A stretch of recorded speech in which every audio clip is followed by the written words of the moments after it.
Shirodkar Cerclage is little more invasive when compared to McDonald cerclage, but definitely it is less invasive when compared to a abdominal cerclage.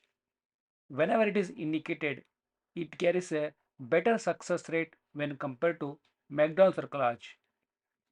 A vasopressin injection of 20 ml in 10% dilution is injected at the junction of cervix and the vagina.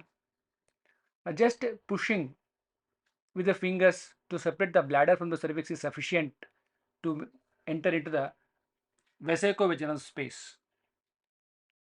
Then marceline tape is taken, took a bite at the internal arch as a first tip at 12 o'clock position, and the stitch is continued from anterior to posterior. This is a one modification we have adapted in our case so that we do not have to take one more incision in the posteriorly.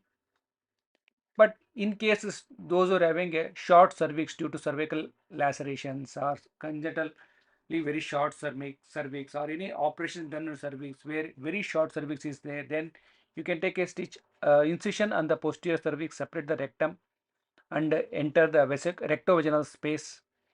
Then you will get enough space to get the bite through the posteriorly, and then it is taken from anterior to posterior on either side at the level of internas, middle to the uterine vessels, which prevents the cervical incompetency by reinforcing the cervix at the internal os, which holds the mucus plug, which is again a immunological barrier which prevents the ascending of infections.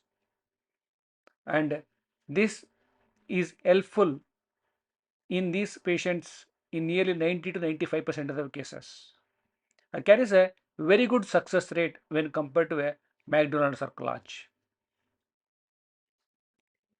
Please put it in the comment box what modification you appreciate or what modification you have done in your case.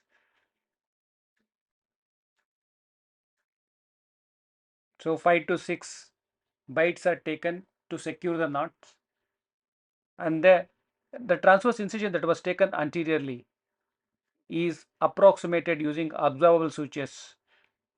3 interrupted knots are taken so that mucosa is approximated.